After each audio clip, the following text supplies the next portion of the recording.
Je voudrais qu'on se consacre. Il y a en ce moment plus de 100 000 militants socialistes qui sont, vous nous l'avez dit il y a quelques instants, en train de déterminer ce qui a de fortes chances d'être le futur candidat à l'élection présidentielle face à Nicolas Sarkozy. Je voudrais qu'on se consacre un tout petit peu à ce parti et à ses militants.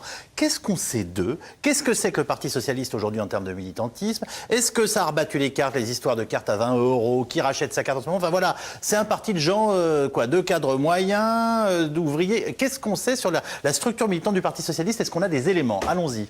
On a quelques éléments. On sait déjà que le corps militant, d'abord, a vieilli. Bien sûr, c'est un parti qui s'est refondé en 1971. Bien sûr, il y a eu des nouveaux militants depuis, mais enfin, l'ensemble est un parti plutôt âgé.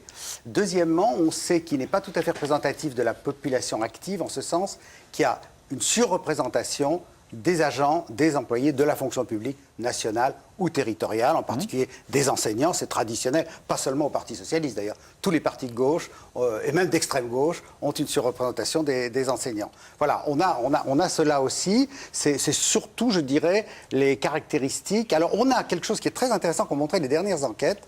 On a incontestablement une montée très importante du pourcentage de femmes dans le parti et de femmes dans les responsabilités. C'est-à-dire qu'il y a eu la politique volontariste, on peut dire, du Parti socialiste dans ce domaine a été incontestablement une réussite. Ça, c'est certain. Donc, elles sont encore minoritaires. Alors, donc un parti...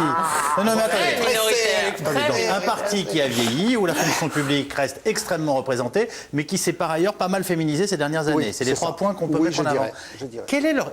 Ça vous paraît bizarre, mais quelle est leur responsabilité et leur rôle aussi, j'allais vous dire, dans le bordel actuel? Parce qu'à chaque fois qu'on voit un congrès, on les voit tous en train de hurler en disant « Ah, je rends ma carte, c'est pas possible ». Bon, ce qui est d'ailleurs assez aussi... Enfin, il y a des côtés sympathiques, mais voilà. Quelle est leur responsabilité dans le non-fonctionnement de leur propre parti? Ils sont schizophrènes. Il y a d'abord tous ceux qui, venus des temps anciens, sont encore dans leur courant et se souviennent des combats du congrès de Rennes, quand c'est pas du congrès de Metz, et sont encore enracinés dans ces haines-là. Et puis pour ceux qui ont passé un peu, qui ont mis leur mouchoir dessus, il y a une schizophrénie permanente.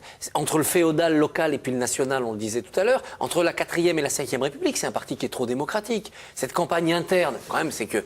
Vous venez bien de dire, c'est un parti qui est trop démocratique, bien sûr. Il se prend les pieds dans le tapis de ses propres jeux démocratiques. On est en campagne...